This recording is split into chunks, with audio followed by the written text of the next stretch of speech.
যখন এনেছিলাম তখন তো খুবই ফ্রেশ ছিল, বাট যা হয় সপ্তাহের বাজার তুলে নিয়ে আসা হয়। আর পটলের টার্ন আস্তে আস্তে না পটলগুলোকে দেখলাম একদম শুকিয়ে গেছে, একটু পাকা পাকাও হয়ে গেছে।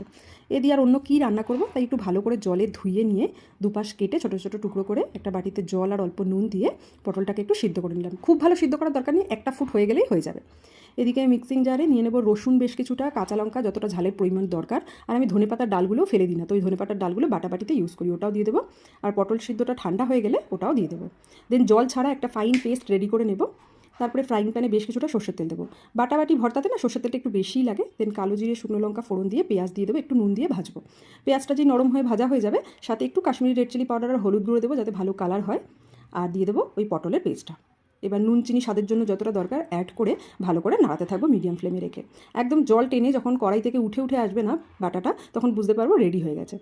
একটা পাত্রে তুলে নিয়ে উপর থেকে বাটাবাটি ভর্তার নিয়মই হচ্ছে একটুখানি সর্ষের তেল কাঁচা অ্যাড করলে সুন্দর লাগে।